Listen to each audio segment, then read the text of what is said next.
Aujourd'hui, à haute sécurité. I want to see the driver now, please. À Notre-Dame-du-Nord, les agents en ont plein les bras avec les festivaliers au rodéo du camion. Hey, d'où tu sors de là? Non. Where is he? Et à Longueuil, une voiture suspecte tourne autour d'un fourgon blindé. Dodge Charger rouge, immatriculation. Il serait possible de vérifier ça.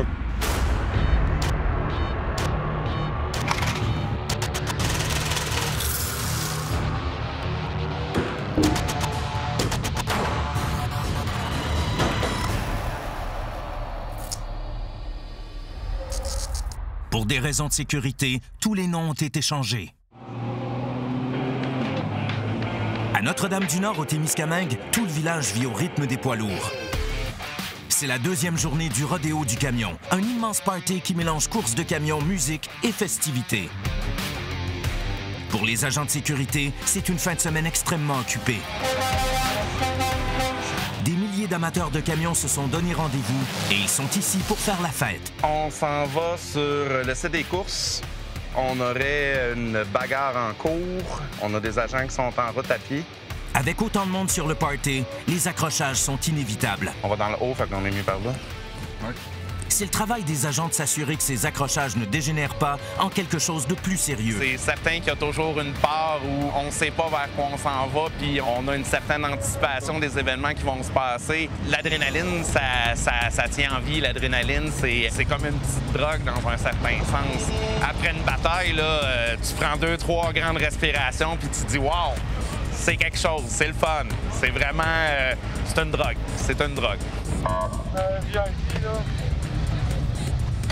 Olivier et Louis arrivent sur place en même temps que la police. Ensemble, ils vont essayer de se frayer un chemin jusqu'au bagarreur. C'est avec les policiers de la SQ, puis on l'a, là. On est rendu. Ça va, boys? Qu'est-ce qui s'est passé? Mais tu l'as amoché plus qu'il t'a amoché. La bataille est terminée, mais pas le travail des agents. Louis doit faire comprendre au jeune homme que si ça se répète, il sera éjecté du site. Je leur ai parlé, on a pris une entente comme quoi ils s'en retournaient avec le gang puis qu'ils ne feraient pas de trouble le restant de l'après-midi. Ça a l'air que ça va tenir. Il m'a pinky swearé que ça serait bon pour le restant de l'après-midi. On va espérer que ça va être bon. Nos agents vont garder un œil sur eux autres puis on va voir comment ça va aller. À Montréal, la journée commence pour les convoyeurs de fonds. Christian et Jacques ont ramassé leurs armes et rempli le camion avec les valeurs qu'ils doivent aller livrer. OK, on y va. Ce matin, le directeur des opérations va les suivre dans un véhicule banalisé. Depuis quelques jours, les deux agents ont le sentiment d'être suivis, sans pour autant être capables de repérer la source de leur malaise. Mais après plus de 10 ans à transporter des valeurs, on apprend à faire confiance à son instinct. Il y a beaucoup de gens qui nous harcèlent. C'est sûr que quand certains t'arrivent, camions blindés, agents armés, t'as du monde curieux, mais t'en as surtout aussi qui sont intéressés à savoir ce qu'on fait. Pierre va stationner son véhicule assez loin pour ne pas se faire voir, tout en étant capable d'observer le travail de ses hommes. Position de force, c'est juste qu'on a du contrôle dans l'environnement. On a la main sur l'arme, ce qui démontre que nous sommes prêts à toute éventualité. L'entrée était très bonne. Communication, on le voit, ils se communiquent avec les gestes. Ils sont partis faire le service. Présentement, il n'y a pas l'air d'avoir grand monde dans le commerce. Mais ce qu'il voit l'inquiète. Les deux agents, qui sont parmi les meilleurs de la compagnie, semblent nerveux. Ils ont rapidement quitté les lieux, comme effrayés par quelque chose.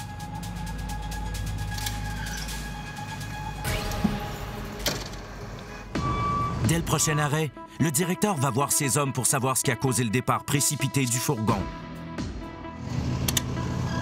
Qu'est-ce qui s'est passé à votre sortie? Y avait-il quelque chose de spécial? Il y avait un véhicule qui était, paraissait pas normal. Il était là, les lumières étaient allumées, il y avait des gens à bord. Je vais rester un petit peu avec vous. Je vais faire quelques arrêts, puis après ça, on se reverra au bureau. Je vais passer un petit peu de temps avec eux aujourd'hui. On ne sait jamais, peut-être que le véhicule il est en train de nous suivre ou il nous regarde au loin, un peu comme je fais avec mon camion. Toute attaque contre camion blindé, c'est préparé, c'est observé. On prend jamais de chance avec ce type d'information. Dès qu'il flaire quelque chose de louche, la nervosité augmente d'un cran. C'est un peu notre métier, on l'a choisi. On s'attend que ça arrive. Ça n'arrive pas tous les jours, heureusement. Qu'est-ce qui nous passe par la tête? C'est revenir à la maison en un seul morceau.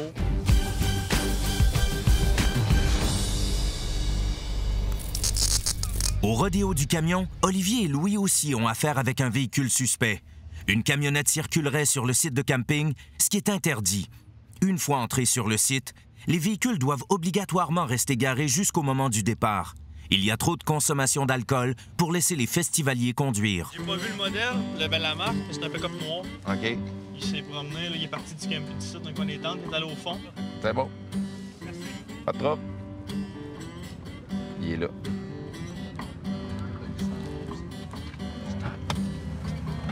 You park it and you leave it. On va l'escorter. Oh, ouais. Oui, le pick-up noir, quand il est arrivé à 4 heures, on l'a vérifié qu'il n'avait pas le droit de bouger. C'est Scat, monsieur. J'avais pas eu cette information-là. On s'en va le voir. Stop. You got in around 4 this afternoon with your truck? Yeah. You've been advised that you didn't have the right to move your truck during the rest of the weekend. So you're gonna pack your thing and you're gonna move out, please. Simple pour le CO, là, juste prendre note. Le véhicule a été expulsé.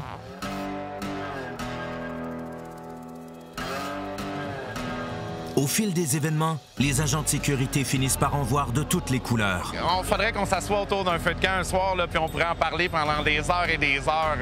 Habituellement, là, ça va commencer par un qui te sort « Hey, le grand, te rappelles-tu du Grand Prix en 87? » Ah ouais, mais toi, tu te rappelles-tu quand on est allé à Notre-Dame-du-Nord cette fois-là? Il ne le sait pas encore, mais il va vivre dans quelques heures une aventure qui va définitivement faire partie de son top 5. Sur la rive sud de Montréal, Jacques et Christian ont repéré une voiture suspecte lors d'un arrêt précédent et ils sont aux aguets. On tombe un peu plus en mode alerte, on se surveille un peu plus, puis on va avoir une concentration un peu plus sur cet individu-là ou ce véhicule-là. Une attaque à main armée, c'est évidemment le pire cauchemar des agents. C'est qu'il arrive une fusillade, puis perdre mon collègue. Je connais, on travaille ensemble tout le temps, je connais sa vie, je connais sa vie personnelle. Donc, ça serait la pire affaire, mais on travaille pas que ça arrive. Le directeur des opérations, qui était resté un peu à l'écart, repère ce qui semble être le même véhicule. À l'écoute. Oui, monsieur, j'ai le véhicule en visuel. Il semble avoir personne dans le véhicule. Donc, soyez alerte. Si vous remarquez là, des suspects à l'intérieur, juste me faire peur, je vais rester à l'extérieur. Je vais garder le véhicule à vue. Il semble avoir eu un transit dans la vitre arrière. Il y a un gros sac noir sur le siège arrière. Il n'y a toujours pas personne. À l'extérieur, tout semble sous contrôle. 10-4, merci.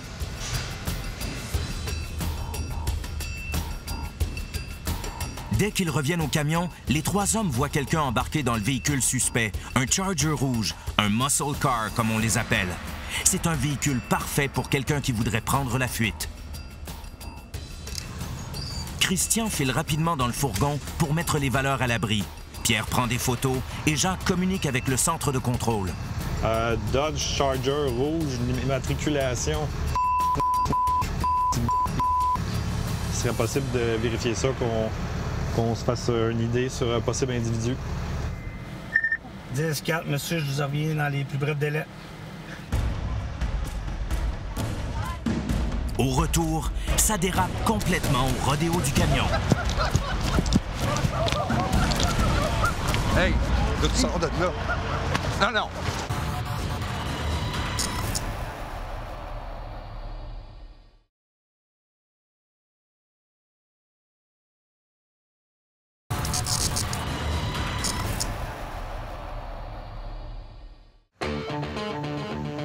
Sur la rive sud de Montréal, Jacques et Christian continuent leur route de transport de valeurs, malgré le fait qu'ils ont repéré le même véhicule suspect à deux endroits différents. On a une attention particulière pour lui, mais ça ne change pas vraiment le reste de la dynamique du travail, là. On se doit de compléter quand même le travail.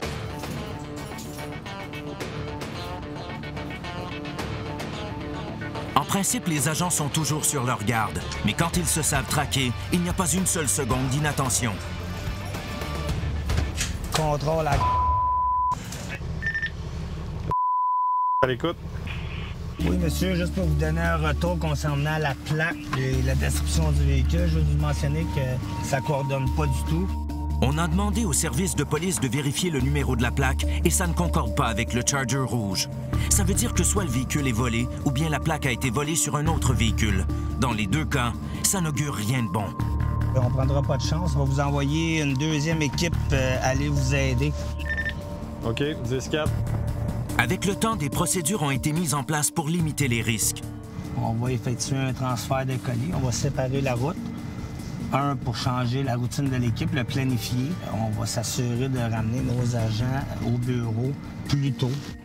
Pour ce faire, on va diviser les livraisons restantes entre deux équipes. Ça va briser la routine habituelle du camion et ramener tout le monde à la maison plus rapidement. Pour les agents impliqués, ce changement dans la routine est le bienvenu. La petite adrénaline que ça procure, le petit sentiment, on aime ça. L'adrénaline, là, ça fait partie de notre quotidien. La seconde que les agents vont plus de chargement puis qu'ils mettent l'arme à la ceinture, l'adrénaline, elle vient déjà de commencer à monter.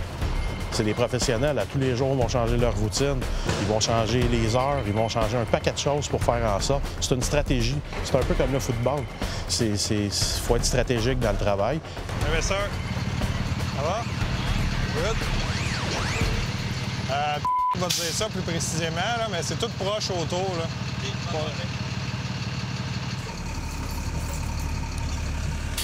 Allez. Christian donne à son collègue la moitié des livraisons qu'il lui reste à faire. Fait que dans le fond, là, regarde, il va arriver. Je te donne les arrêts, dans le fond, 25, 26, 27, 28. OK. La situation reste tendue. Pour des braqueurs professionnels, ça pourrait être une belle occasion de faire un 2 pour 1. C'est toujours d'être sur le qui-vive. On sait qu'on va se faire surprendre, mais quand? Ça peut prendre une journée, un mois, un an, 10 ans, 20 ans. On ne le sait jamais. Nos agents travaillent toujours de la meilleure manière possible, puis le travail d'un voleur, de convoyeur de fonds préparé, c'est de trouver les failles. Fait que tout est dans le sas. Je te remets ça. Oui. On va transférer. On va être prêts à transférer, nous autres. Ouais? Ouais. OK. Vous êtes prêts? Évidemment, il faut transférer l'argent d'un camion à l'autre. Deuxième. C'est le moment le plus délicat de l'opération, alors que les valeurs de 2 camions sont accessibles. C'est beau. C'est quelque chose, t'as mon numéro de main. Merci beaucoup, hein? T'es gentil. Oui, Julien, transfert effectué avec la on va se remettre en route dans une couple de minutes. Un gros merci de votre support, monsieur. Toujours prêt à aider, merci. L'opération est un succès, même si c'est impossible de savoir ce qui se tramait. Nous, on ne saura jamais hein, si on a bien fait puis on a, entre guillemets, brûlé une job. De l'autre côté, par contre, en étant le plus sécuritaire possible puis à faire tous nos trucs, bien, souvent, ça va éloigner ce genre de personnes-là. Le travail continue, mais ils vont avoir du support supplémentaire pour le restant de la journée. Les autorités policières ont été avisées de ça, comme quoi qu'on a présentement un véhicule suspect qui suit nos opérations. Donc, on devrait voir les autopatrouilles très bientôt dans le secteur. On va tout de suite colmater la fuite.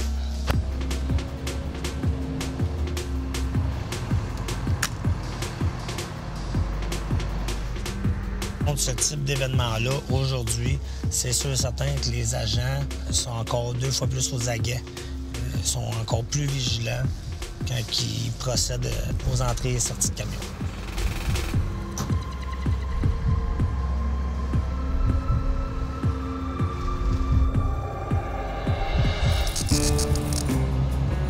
Au rodéo du camion, Louis et Olivier s'en vont mettre un terme au vacarme du Show and Shine, une opération de routine.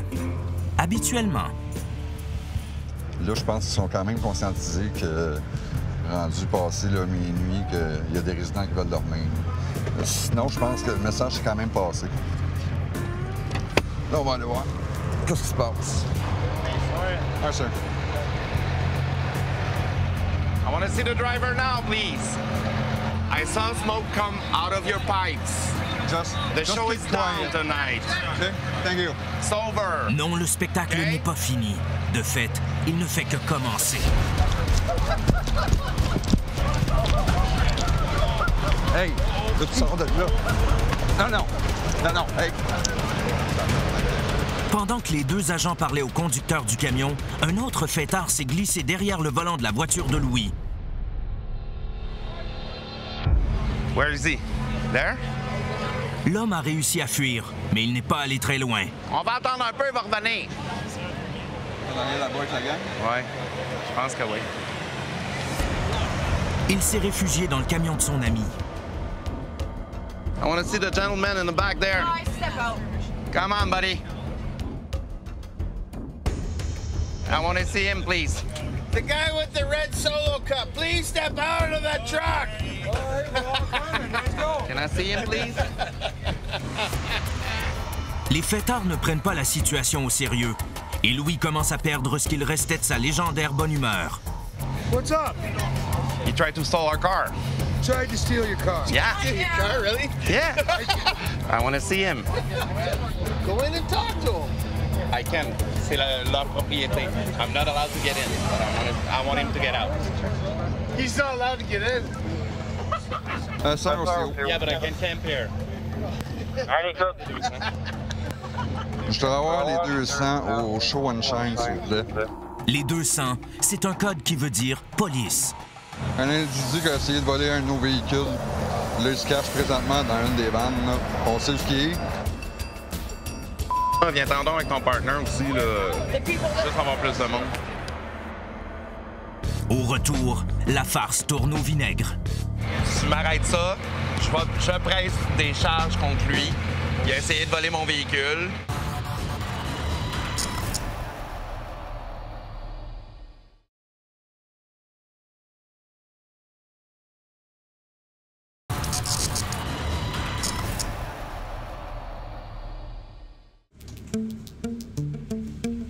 Sur la rive sud de Montréal, Jacques et Christian sont en train de faire leur dernière livraison de la journée. Ils sont sur leur garde. Une voiture suspecte les a suivis un peu plus tôt. Ce qu'on fait, c'est qu'on sillonne le stationnement afin de faire du repérage. On verrait notre véhicule ou encore notre suspect en tant que tel. C'est de démontrer aux gens qui observent, parce que c'est sûr que présentement, si on est sous menace, il y a quelqu'un qui nous observe. C'est de démontrer qu'on est au courant et on a pris les actions nécessaires afin de mettre fin à cette menace. Présentement, on a pas mal la situation en plein contrôle. Tout semble normal. Aucune trace de la voiture rouge qui les a suivis. Et comme ils ont partagé leur dernière livraison, la journée va se terminer plus tôt qu'à l'habitude. La journée est finie pour le réseau. Par contre, les agents ont rapport à rédiger à leur arrivée au bureau. On va acheminer le tout à la sécurité corpo. On n'a pas revu le véhicule en question. Par contre, ça reste quand même un événement qu'on prend au sérieux. Quand un événement comme ça se produit, les agents doivent faire un rapport détaillé qui sera ensuite envoyé aux responsables de la sécurité corporative. Dans le fond, dès qu'on met l'uniforme, on ne sait pas, hein? Ça peut aller super bien, comme une journée, ça va super mal. C'est comme aujourd'hui, on a vu un suspect pour être alerte les prochaines journées. Savoir qu'on est constamment traqué par des criminels, ce n'est pas pour tout le monde. Aujourd'hui, il donne une petite adrénaline, un petit air, mais par contre, au fond de nous, on veut pas que ça évolue plus que ça. Là. On veut rentrer chez nous chaque soir.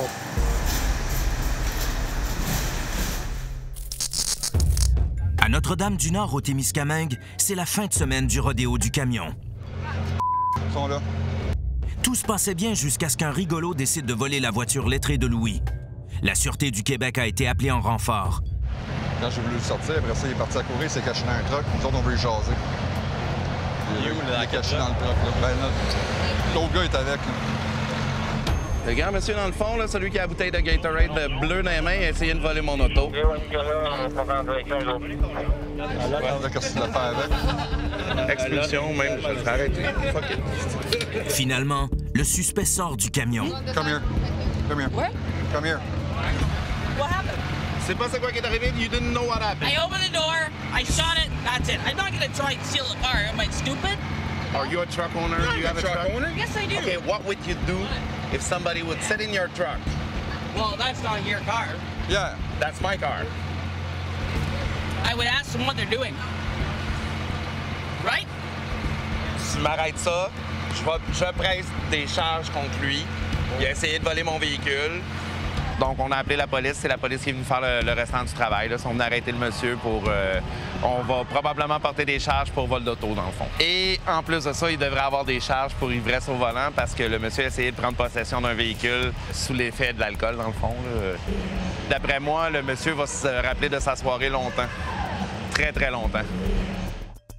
Si le fêtard pensait faire rire ses copains, il risque d'avoir un réveil brutal. Et ça ne s'améliore pas. La présence des policiers n'est pas appréciée par les festivaliers et quelques-uns ont choisi d'exprimer clairement leur mécontentement. C'est quoi qu'il a fait sur le char de police? Il a pissé dessus? Il a pissé sur le char de police.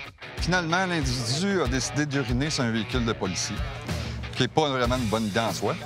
Donc, on voulait procéder à l'expulsion. Sauf que dans ce cas-ci, côté logistique, on ne pouvait pas l'expulser à cause que le terrain est tout en boîte, puis on ne pouvait pas faire venir un towing pour faire sortir les véhicules. Et comme les individus sont en boisson, on ne peut pas leur laisser prendre le véhicule non plus. Fait que, qu'est-ce qu'on a fait? C'est qu'on leur a coupé le bracelet au week-end, puis on leur a dit de décoller demain matin. Ce genre d'individus-là, bien, on ne les veut pas ici. Ils ne sont pas capables de respecter les règles. Et les personnes en autorité, bien, on ne les veut pas sur le site. Tantôt, vous m'avez posé une question à savoir, c'est un de mes moments que je vais me souvenir toute ma vie. Ça risque d'être dans les 5 premiers, je vous dirais. Là. C'était assez épique, assez épique.